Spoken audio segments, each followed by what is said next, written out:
हाँ कर।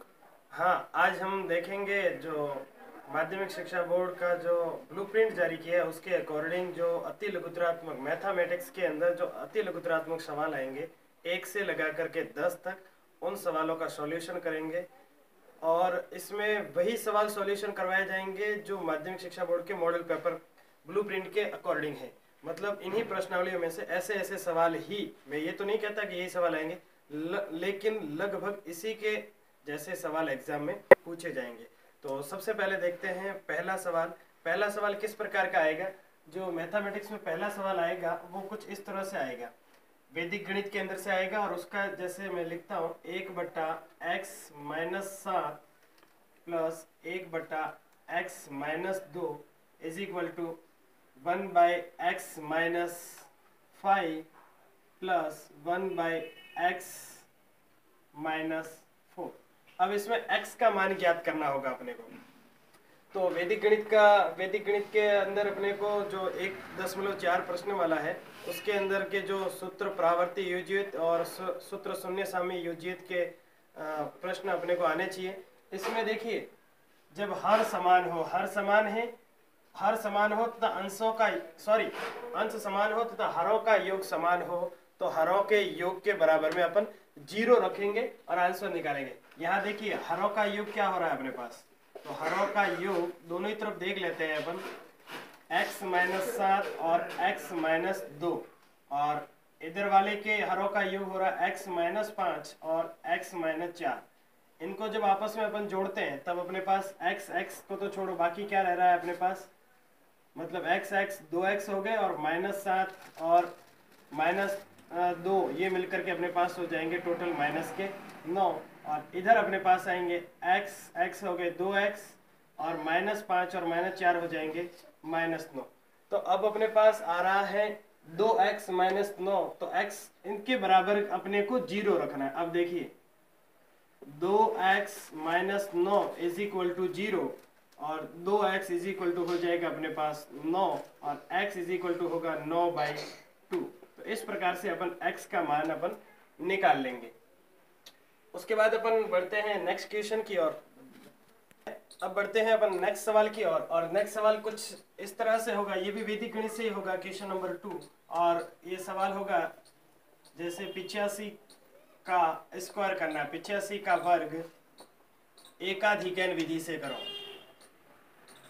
एकाधिकन विधि से अपने को 85 का वर्ग करना है, तो 85 का वर्ग एकाधिकन विधि से अपन कुछ इस तरह से करेंगे, 85 का स्क्वायर इज इक्वल टू 5 पीछे हैं, पीछे कर देंगे अपन 5 का स्क्वायर और आगे लिखेंगे अपन 8 का 1 अधिक, एकाधिकन करना है मतलब 8 का 1 अधिक, तो 8 का गुणा करेंगे अपन 9 से, 5 का स्क्वायर अपने पास आएगा 25 और आगे 8 को अगर अपन 9 से गुणा करेंगे तो 8 9 में आ जाएंगे अपने पास 72। और इस प्रकार से अपने पास आंसर निकल करके आ जाएगा। तो पहले 2 सवाल वैदिक गणित के अंदर से आएंगे, एक तो आएगा लगभग गुणा या वर्ग ज्ञात करने का, और दूसरा जो क्वेश्चन आएगा वो क्वेश्चन जो अपन मैंने पहला वाला सवाल करवाया था कि वैदिक जो सूत्र दिया हुआ होगा उस सूत्र के हिसाब से अपने को सवाल का सॉल्यूशन करना है। तो आइए अब अपन बढ़ते हैं थर्ड सवाल की ओर। और थर्ड सवाल कुछ इस तरह से होगा कि परिमेय संख्या दी हुई होगी, उसका दशमलव प्रचार लिखना है कि उसका दशमलव प्रचार शांत होगा या अशांत होगा। जैसे मैं फॉर एग्जांपल एक सवाल लिखता हूँ इधर कि 17/8 का दशमलव प्रचार लिखिए, तो इसका दशमलव प्रचार शांत होगा या अशांत होगा वो अपने को लिखना है। तो शांत या अशांत के लिए अगर कोई संख्या 2m गुणा 5m के प्रकार की है, 2n गुणा 5m के प्रकार की है तो उसका दशमलव प्रचार शांत रहता है, अन्यथा उसका दशमलव प्रचार अशांत माना जाएगा। तो यहाँ पर हर के अभाज्य गुणनखंड करेंगे तो क्या आएगा, 2 की घात 3 और गुणित कर देंगे अपन 5 की घात 0। अब यहाँ पर अपने पास 2n गुणा 5m के प्रकार की घात है, अतः अपन कह सकते हैं कि इसका जो दशमलव प्रचार है वो अपने लिए शांत रहेगा। पिछले साल का जो क्वेश्चन था वो कुछ इस तरह था, जो माध्यमिक शिक्षा बोर्ड के पिछले साल का सवाल आया था वो था कि 196 के अभाज्य गुणनखंड लिखते हुए 10 जो घात है घातों का योगफल कीजिए। तो 196 के जब अपन अभाज्य गुणनखंड करेंगे और उसके बाद जो अभाज्य गुणनखंड आते हैं उसकी घातों का योगफल लिखना है कि उनके घातों का योगफल कितना होगा। तो इसके अभाज्य गुणनखंड निकालेंगे तो 7 × 7 49, 49 × 2 98, 98 × 2 196। अब देखिए इस संख्या को ऐसे लिखेंगे 7 का स्क्वायर गुणित 2 का स्क्वायर। अब सवाल ये था कि इनके अभाज्य गुणनखंड के घातों का योग कीजिए। तो अभाज्य गुणनखंड 7 का स्क्वायर और 2 का स्क्वायर है, तो इनमें घातों का योग 2 + 2, घातों का योग 2 + 2 = अपने पास आ जाएगा 4। तो कुछ इस तरह से सवाल आएंगे एग्जाम के अंदर। और आइए अब अपन बढ़ते हैं चौथे सवाल की तरफ। तो चौथा सवाल कुछ इस तरह से होगा कि जैसे मैं लिखता हूं question number 4, tan 65 upon cot 35, sorry cot 25, इसका अपने को मान ज्ञात करना है। तो इसका मान कैसे ज्ञात करेंगे, इसको लिखते हैं tan 65 और cot 25 को अपन क्या लिख सकते हैं, cot 90 - 25, cot 90 - 25 और cot 90 - थीटा अगर अपन करेंगे तब अपने पास आ जाएगा tan थीटा। और cot 90 - 25 करेंगे, सॉरी 65 करेंगे तो अपने पास आ जाएगा tan का आ जाएगा tan 65।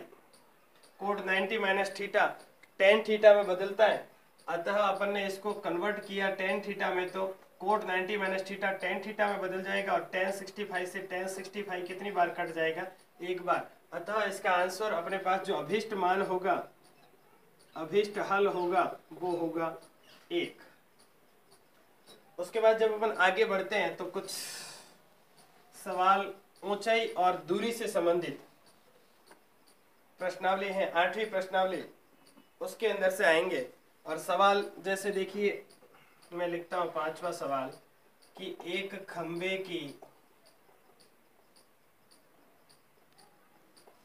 की ऊंचाई व आधार की लंबाई बराबर हैं, तो बनने वाले कोण का मान ज्ञात करो।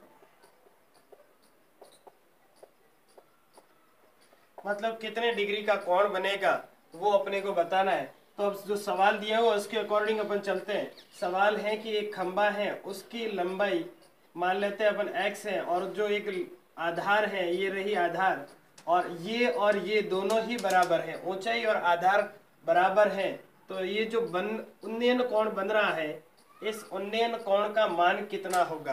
तो अपने पास दो चीजें आई कि एक तो आया अपने पास लंब और एक आया अपने पास आधार। तो लंब बटा आधार किस में होता है, tan थीटा में। लंब अपने tan थीटा = लिखेंगे अपन, लंब का मान कितना है, x है, और आधार कितना है, आधार भी उतना ही है, अपन ने क्या माना, x से x कितनी बार कट जाएगा, एक बार। tan theta = 1। अब सवाल ये उठता है कि अपने को सारणी याद होनी चाहिए कि tan कितने डिग्री का मान 1 होता है, तब अपन इसका आंसर निकाल सकते हैं। और tan एक मान होता है tan 45 का, तब जो उन्नयन कोण बनेगा वो उन्नयन कोण बनेगा अपने पास 45 डिग्री का। चलिए कुछ ऐसे ही सवालों के साथ अपन आगे बढ़ रहे हैं और अपन नेक्स्ट सवाल लेते हैं कि किसी त्रिभुज के शीर्षों से, नेक्स्ट 6ठा सवाल है। मैं त्रिभुज बना ही लेता हूँ, सवाल लिखने से बेहतर है मैं करवाता रहूं सिर्फ, क्योंकि लिखने में समय ज़्यादा जाएगा। किसी त्रिभुज के शीर्षों से मतलब A, B और C, इन तीनों शीर्षों से, किसी त्रिभुज के शीर्षों से समदूरस्थ बिंदु कौन सा होगा। मतलब इधर से भी बराबर दूरी पर, इधर से भी बराबर दूरी पर और इधर से भी बराबर दूरी पर बिंदु कौन सा होगा। तो इस बिंदु को क्या नाम देंगे वो लिखना है। तो इस बिंदु का नाम जो होगा उसे अपन कहेंगे परिकेंद्र। तो ये छोटे छोटे सवाल भी अपने लिए याद रखना बहुत जरूरी है। कि त्रिभुज के शीर्षों से समदूरस्थ बिंदु का नाम क्या होगा। तो त्रिभुज के शीर्षों से जो समदूरस्थ बिंदु होंगे उनका नाम परिकेंद्र होगा। नेक्स्ट सवाल है कि यदि सर्वांग समवृत्तों में चाप बराबर है, सर्वांग समवृत्तों में चाप बराबर है, तो उनकी संगत जीवाएं कैसी होगी। अगर चाप बराबर है तो जाहिर सी बात है संगत जीवाएं भी समान ही होगी। और उसके अलावा नेक्स्ट सवाल कुछ इस तरह से है कि एक पासे को फेंका जाता है। क्वेश्चन नंबर 9 लिखता हूं मैं। एक पासे को फेंकने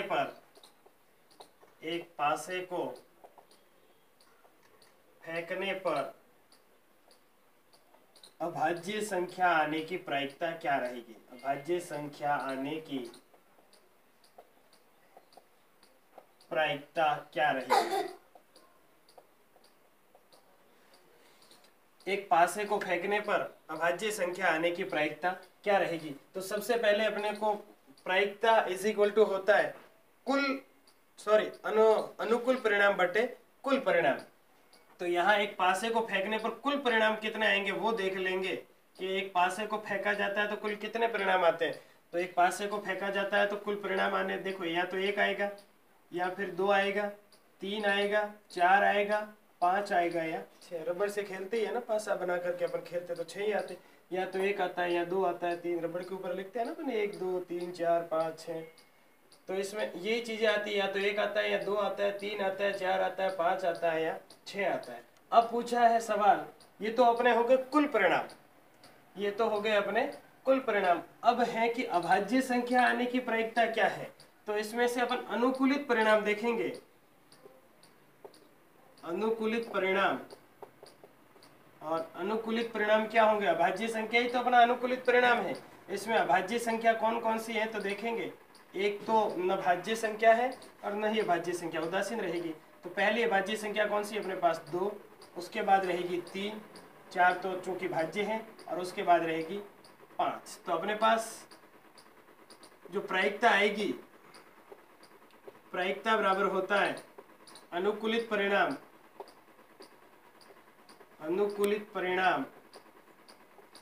बटे कुल परिणाम। और अपने पास अनुकूलित परिणाम कितना आ रहा है, 1 2 और 3। तो अनुकूलित परिणाम 3 बटे कुल परिणाम रहेगा 1 2 3 4 5 और 6। तो 3 और 6 कितनी बार कट जाएंगे, 1/2। अतः एक पासे को फेंकने पर अभाज्य संख्या आने की जो प्रायिकता रहेगी वो 1/2 रहेगी। और उसके बाद पश्चात और नेक्स्ट सवाल को अपन देखते हैं। तो नेक्स्ट क्वेश्चन कुछ इस तरह से है कि एक सीधे व 12 मीटर, मैं सवाल लिखने से बेहतर है मैं बोल देता हूँ, आप समझ जाना कि एक सीधे और 12 मीटर ऊंचे पोल के, एक सीधा और 12 मीटर मतलब इस पोल है ये, और इस पोल की ऊंचाई दी हुई है अपने पास 12 मीटर। एक सीसीटीवी कैमरा लगाना है ताकि पोल के शीर्ष से 13 मीटर दूर दृष्टि रेखा के आगे भी यातायात देखा जा सके। ये कितना रहेगा अपने पास, 13 मीटर आगे भी यातायात देखा जा सके। इस स्थिति में पोल के चारों ओर अदर्शनीय वृत्त का क्षेत्रफल कितना होगा। अब यहाँ पर देखिए कि 13 मीटर दूर से ये इतना दिखाई नहीं दे रहा है, ये चीजें अपने को दिखाई नहीं दे रही। ये चीजें एक बार पुनः मैं प्रश्न को पढ़ लेता हूँ। एक सीधा और 12 मीटर ऊंचा, एक सीधा और 12 मीटर ऊंचा पोल है, ताकि सीसीटीवी कैमरा यहाँ लगेगा, सीसीटीवी कैमरा। और नेक्स्ट है ताकि पोल के शीर्ष से 13 मीटर दूर दृष्टि रेखा के आगे भी यातायात देखा जा सके, मतलब इससे आगे भी अपने को, सॉरी मैंने गलती से लिख दिया यहाँ पे, इससे आगे भी अपने को यातायात देखा जा सके। इस स्थिति में पोल के चारों ओर अदर्शनीय वृत्त का क्षेत्रफल कितना होगा। मतलब 13 मीटर अपने को इस पोल से 13 मीटर की दूरी तक अपने को दिखाई नहीं दे रहा है, ना तो 13 मीटर इधर ही दिखाई दे रहा है, ना ही 13 मीटर इधर। एक गोल हो जाएगा ना। अब गोलाकार है 13 मीटर, तब अपने पास वृत्त का क्षेत्रफल ही निकालना है, और वृत्त का क्षेत्रफल क्या होता है, पाई आर स्क्वायर। तो अपन निकालेंगे पाई आर स्क्वायर, जो निकालेंगे। हाँ, तो अब नेक्स्ट कुछ इस तरह से होगा कि अपने पास ये त्रिज्या अपने को ज्ञात नहीं, ये 13 मीटर दूर दृष्टि रेखा मैंने यहाँ खींच ली, 13 मीटर की दूर दृष्टि रेखा। अब इसका जो ये गोल वृत्ताकार जो क्षेत्र बन रहा है, जो अपने को दिखाई नहीं दे रहा है, इसका क्षेत्रफल कितना होगा? तो इसके क्षेत्रफल के लिए ये वृत्त है, और वृत्त के क्षेत्रफल के लिए अपने को किन चीजों की जरूरत पड़ती है? एक तो त्रिज्या की, पाई आर स्क्वायर। वृत्त का क्षेत्रफल क्या होता है अपने पास? पाई आर स्क्वायर। और पाई का मान मैं लिख देता हूँ 3.14 गुणा त्रिज्या। त्रिज्या 13, 12 एक वृत्त है। बोधायन सूत्र यूज करें इसके अंदर, तो बोधायन सूत्र क्या कहता है? बोधायन सूत्र कहता है कि कर्ण स्क्वायर इज इक्वल टू लंब स्क्वायर प्लस आधार स्क्वायर। कर्ण कितना दिया हुआ? 13, 13 का स्क्वायर कितना हो जाएगा? मैं डायरेक्टली लिख लेता हूँ 179। और लंब कितना है अपने पास? 12, 12 का स्क्वायर कितना होगा? 144 प्लस आधार का स्क्वायर। 144 का ट्रांसफर करेंगे तो 169 माइनस 144 इज इक्वल टू आधार स्क्वायर। और 169 से 144 घटाएंगे तो आ जाएंगे 25 इज इक्वल टू आधार का स्क्वायर। और यही तो लिखना है अपने को, त्रिज्या का स्क्वायर। मतलब अपने को स्क्वायर ही तो लिखनी है ना त्रिज्या की, या फिर त्रिज्या ज्ञात करनी है तो स्क्वायर इधर आ जाएगा। तो √25 इज इक्वल टू आधार, और आधार कितना आ जाएगा अपने पास? 5। तो यहाँ पर लिखना है अपने को 5 का क्या करना है? आधार आया ना 5, यही तो रहेगी त्रिज्या, और इस त्रिज्या का अपने स्क्वायर करना है। तो अपन 5 का स्क्वायर यानी कि कितने लिख देंगे? 25। और अब 25 का गुणा करना है 3.14 से, और 25 का गुणा जब 3.14 से करेंगे तो अपने पास 25 को 3 से गुणा किया 78, और 78 ये मैं डायरेक्टली लिख लेता हूँ 78.5। ठीक है, तो ये आ जाएगा अपने पास आंसर। तो कुछ इस तरह से अपने को आंसर निकालने हैं। और नेक्स्ट और लास्ट क्वेश्चन, जो 10वां क्वेश्चन आएगा वो आएगा सड़क सुरक्षा के अंदर से। सड़क सुरक्षा के अंदर से अब या तो सीसीटीवी वाला आ सकता है, या फिर समांतर श्रेणी वाला भी क्वेश्चन आ सकता है। तो सड़क सुरक्षा के अंदर से मैं नॉर्मल एक क्वेश्चन लिखता हूँ कि रोक दृष्टि दूरी का फॉर्मूला लिखिए। रोक दृष्टि दूरी का फॉर्मूला, तो रोक दृष्टि दूरी का जो फॉर्मूला होगा वो प्रतिक्रिया दूरी प्लस अवरोध दूरी, प्रतिक्रिया दूरी प्लस अवरोध दूरी। तो ये थे अपने 10 सवाल। और जो माध्यमिक शिक्षा बोर्ड का जो 2019 का जो पेपर आएगा मैथमेटिक्स का, उसमें इन्हीं 10 सवालों से रिलेटेड सवाल आएंगे, 1 से लगाकर 10 तक के। तो ऐसे सवालों का अभ्यास करते रहिए, एंजॉय करो, टेक केयर, और कट कर देते दास महाराज की।